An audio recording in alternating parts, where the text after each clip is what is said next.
5 నిమిషాల్లో చిన్న వాక్య భాగాన్ని చూసుకొని బిడ్డలకు ప్రార్థన చేద్దాం.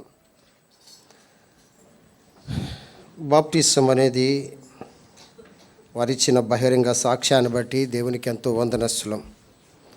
అయితే బిడ్డల మీద చేతులుంచి ప్రార్థన చేయడానికి చిన్న తలంపులు. 1 తిమోతీలకు రాసిన పత్రిక 4వ అధ్యాయము. తిమోతీలకు రాసిన మొదటి పత్రిక 4వ అధ్యాయము 14వ వచనం అందరం చదువుదాం. 14వ వచనం అందరం చదువుదాం. బయట ఎవరున్నా వచ్చేసేయండి లోపలికి. బయట ఎవరున్నా లోపలికి చదువుదామండి.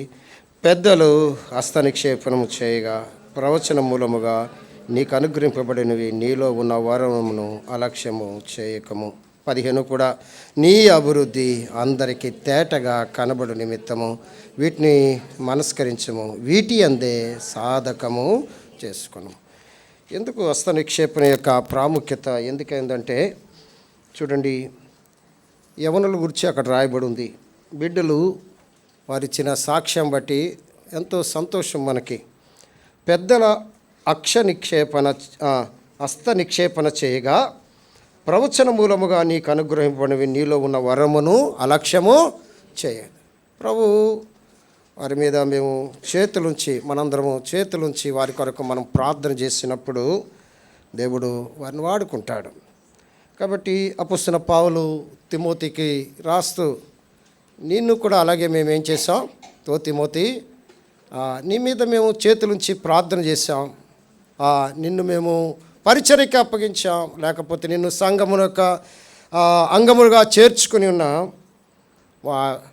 తిమోతికి అపొస్తలుడైన పౌలు ఇస్తున్న హెచ్చరిక ఏంటంటే, పెద్దలు హస్తనిక్షేపణ చేశారు కదా, అయితే అది చేసిన తరువాత నీలో ఉన్న వరమును అలక్ష్యము చేయకు. దేవుడు నిన్ను ఏ పిలుపు కొరకైతే మిమ్మల్ని పిలిచినాడో దాన్ని మీరు అలక్ష్యము, రక్షణను కానీ దేవునిని కానీ అలక్ష్యము మనం ఎంత మాత్రం కూడా చేయకూడదు.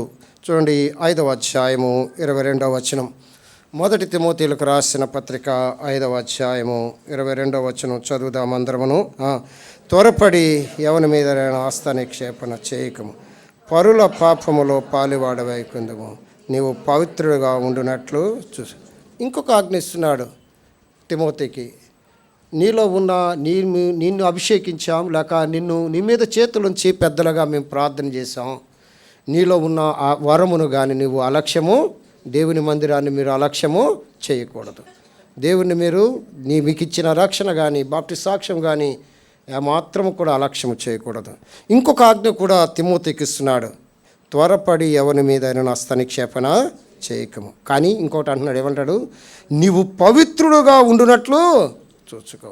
దేవుని ఎదుట ఎల్లప్పుడూ పవిత్రుడుగా ఉండటానికి మనం చూసుకోవాలి. 2వ తిమోతీలకు రాసిన పత్రిక 1వ అధ్యాయము 2వ తిమోతీలకు రాసిన పత్రిక 1వ అధ్యాయము 6వ వచనం చదువుతారా? 6వ వచనం అందరూ చదువుదాం. హేతువు చేత నా హస్త నిక్షేపణ వలన నీకు కలిగిన దేవుని కృపావారము ప్రజ్వలింపవలనని నీకు ఇంకొక ఆజ్ఞ చెప్తున్నాడు. నీవు నా హస్త నిక్షేపణ వలన. ఈ మాట గమనించండి.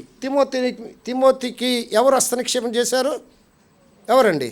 పౌలు. నా హస్త నిక్షేపణ అన్నాడు అంటే పౌలే తిమోతి మీద చేతులుంచి చూడండి ఎంత మంచిగా ఉన్నాడు. చూడండి, ఆ హేతువు చేత నా హస్త నిక్షేపణ వలన నీకు కలిగిన దేవుని కృపావరం.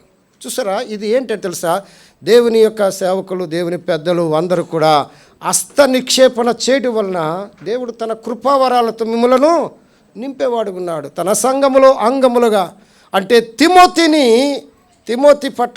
తిమోతికి హస్త నిక్షేపణ ఎవరు చేశారు అంటే ఎవరండి?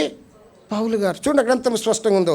ఆ హేతువు చేత హస్త నిక్షేపణ వలన నీకు కలిగిన దేవుని వరము ప్రజ్వలింప చేయవలనని నీకు జ్ఞాపకం చేసుకోండి. ఇప్పుడు మీకు ఎవరికే ప్రార్థన చేస్తారు, అర్థమైందా?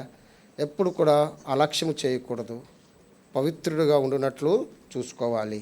3వది, దేవుని కృపావరం నుండి మీరు బయటికి వెళ్ళకూడదు. 3 ఇన్స్ట్రక్షన్స్, అర్థమైందా? 1 మీకు ఇచ్చిన రక్షణ, మీ మీద ఇచ్చిన దేవుని అభిషేకాన్ని మీరు అలక్ష్యం చేయకూడదు. దేవుని మందిరాన్ని అలక్ష్యం చేయకూడదు.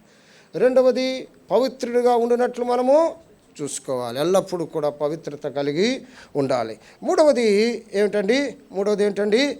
దేవుని కృపావరమును ఏం చేయాలండి?